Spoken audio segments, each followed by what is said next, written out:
Olá, esse é o canal do Brasileiro na Alemanha. Meu nome é Clarissa, eu sou mentora de carreira em Colônia e no YouTube crio conteúdo principalmente a respeito do mercado de trabalho, desenvolvimento profissional e falo um pouco sobre a vida na Alemanha de maneira geral. No vídeo de hoje eu gostaria de recomendar um livro, este aqui mais especificamente, que se chama Extreme Ownership, também conhecido como o melhor livro sobre liderança que eu já li na minha vida. Esse livro foi escrito por 2 ex-oficiais da Marinha e relata os 12 princípios de liderança que faz então com que essa unidade, os SEALs, sejam uma equipe referência quando a gente fala de alta performance. O tema principal aqui, como eu disse, é liderança, por isso que o subtítulo é Como os SEALs lideram e vencem, mas o livro também fala um pouco sobre trabalho em equipe, sobre desempenho, porém sempre muito focado no papel do líder como facilitador de tudo isso. Como eu também mencionei, a estratégia de liderança dos SEALs é guiada por 12 princípios, por conta disso o livro é então dividido em 12 capítulos, além da introdução e do apêndice, que são então todos distribuídos em um total de 312 páginas. Todos os capítulos do livro seguem mais ou menos o mesmo formato, então sempre começa com uma narrativa que descreve ou algum tipo de treinamento que essa unidade faz, ou então alguma missão que foi trabalhada ali, que foi executada por uma equipe de SEALs especificamente, meio que para situar o leitor, para trazer um pouco de contexto. Na sequência vem o princípio, que seria como se fosse a moral da história ou a lição que essa narrativa introdutória nos ensina, e o capítulo sempre encerra com outro trecho que é chamado de aplicação corporativa. Então tem mais uma história sobre um dilema, sobre uma situação que acontece no mundo corporativo, que pode ser resolvida ali a partir do princípio que foi introduzido no capítulo. Esses 12 princípios de liderança são, primeiramente, responsabilidade extrema, que é o Extreme Ownership. Não sei se responsabilidade é de fato o melhor termo para traduzir ownership, mas foi o mais próximo que eu encontrei aí, então esse seria o princípio número 1. Princípio número 2, não existem equipes ruins, apenas líderes ruins. 3, clareza e crença, o líder precisa saber exatamente qual que é o objetivo e acreditar nele para conseguir fazer com que a equipe execute. 4, gestão de ego. 5, trabalho em equipe. 6, simplicidade, o plano sempre deve ser o mais simples possível. 7, prioridade. 8, comando descentralizado. 9, planejamento. O princípio número 10 também é um bem importante, que é liderar não só a camada de baixo, mas também a camada de cima. Número 11, firmeza em meio à incerteza. E por último, mas não por isso menos importante, disciplina. Esses princípios são também, então, os títulos de cada um dos capítulos e já passam uma mensagem muito clara a respeito do quão objetivo é não só o estilo de liderança pregado pelos autores, como também a abordagem do livro de uma maneira geral, que é uma estrutura bem de situação, causa e solução.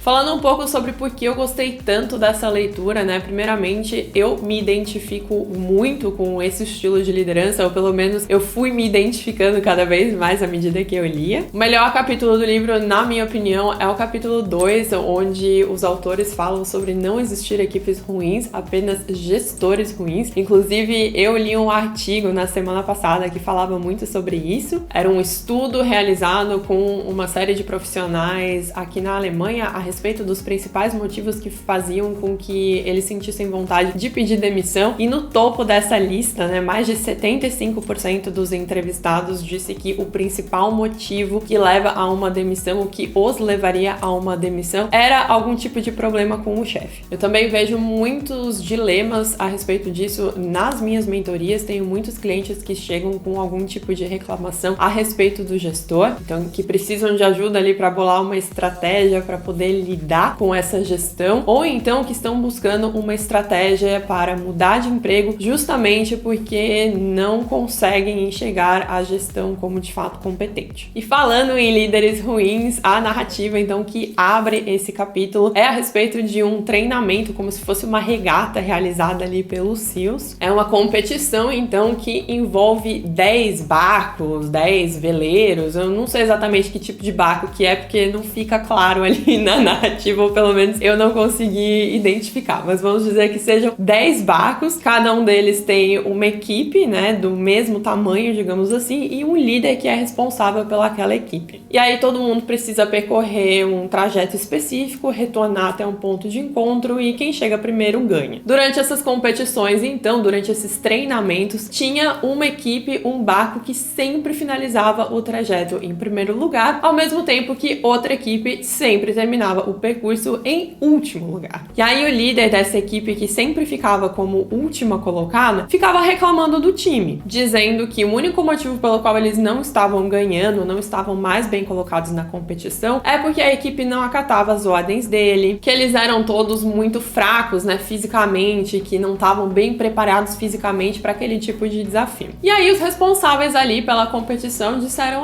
fulano, tudo bem, então, olha só o que a gente vai fazer. Nós vamos trocar as equipes, vamos inverter as equipes. Então, você que estava liderando a equipe perdedora, vai liderar, então, o time vencedor. E o capitão aqui, o líder da equipe que até então estava vencendo, vai trabalhar com a equipe que estava ficando como última colocada até o momento. Qual que foi o resultado? O capitão reclamão lá perdeu de novo. E aí, por mais que essa história pareça um daqueles textões que a gente vê no LinkedIn, assim, a ideia que os autores querem passar aqui, né, isso fica muito claro quando você chega na parte do princípio em prática do capítulo. A mensagem não é necessariamente que os colegas são sempre incríveis e que o gestor é péssimo, que o gestor é o vilão da história, sabe? Mas que o papel do líder é identificar o que é que não está funcionando, qual que é o problema daquela equipe e resolver. Treinar a equipe, orientar, fazer com que todo mundo tenha clareza no objetivo e trabalhe junto para alcançar esse objetivo. Ao mesmo tempo que, se tem alguém na equipe que não está performando, mesmo depois de receber feedback, tendo apoio da gestão e dos colegas, tendo as ferramentas necessárias para executar um bom trabalho, se mesmo assim aquele profissional não está entregando, também é responsabilidade do líder preservar o restante da equipe e reconhecer que aquele indivíduo especificamente não está alinhado com o resto da equipe e substituir então essa pessoa por alguém que entregue o trabalho da maneira como ele deve ser entregue. Eu particularmente acredito muito nesse tipo de abordagem, então eu senti que eu estava bem alinhada ali com os autores do livro, principalmente à medida que a leitura ia progredindo. Apesar disso, é claro que tem algumas coisas que eu não gostei muito no livro, começando com as justificativas exageradas, principalmente no início do livro. Então tem alguns trechos do livro em que os autores justificam que aquela situação talvez tenha sido um pouco diferente do que está escrito no livro, justamente porque tem uma série de informações que são sigilosas, de localizações. Eles também justificam que a identidade das empresas, das pessoas envolvidas não foi divulgada, né? Que isso que está escrito ali no livro é fictício justamente para preservar a identidade de todos esses envolvidos, meio que para deixar claro para o leitor que a narrativa é importante para que você consiga entender o contexto, né, e chegar às conclusões ali que os autores querem, mas que ao mesmo tempo nada deve ser interpretado de maneira muito literal. Só que aí, ao invés, digamos assim, de ter uma página de disclaimer no início do livro, cada um dos capítulos da introdução, né, sempre tinha algum trecho falando sobre isso. Eu imagino que talvez seja algum tipo de requerimento legal nos Estados Unidos, né, por isso que o livro precisou ser estruturado dessa maneira, mas ficava um pouco repetitivo e um pouco extenso, sabe? Eram umas justificativas, assim, longas, que em determinados momentos eu ficava procurando, sabe? Tá, tudo bem, aqui tá a justificativa. Então, onde é que começa o capítulo, né? A parte prática, a parte útil do capítulo, de fato, e eu meio que ia dando uma olhada pra pular, assim, essa parte, porque já estava claro, digamos assim. Além disso, as descrições das missões são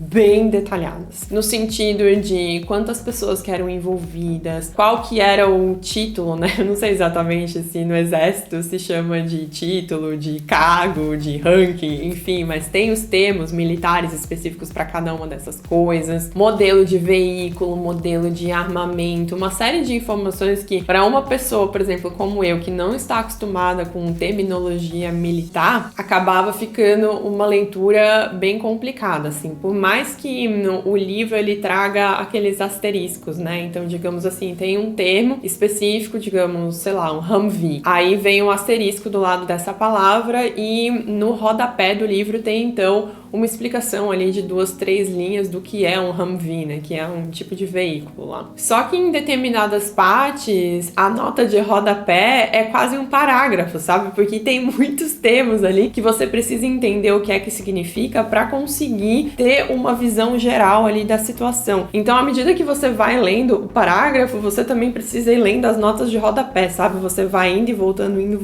o que não necessariamente faz com que a leitura seja super fluida, assim. Então, alguns trechos do livro acabaram ficando bem complexos por conta disso, fazendo com que a leitura fosse bem difícil. Apesar disso, o livro Extreme Ownership vai levar uma nota de 4 estrelinhas aqui no canal, sendo que nosso total é 5, simplesmente porque eu acredito muito nos princípios ensinados aqui e amei o conteúdo, sim.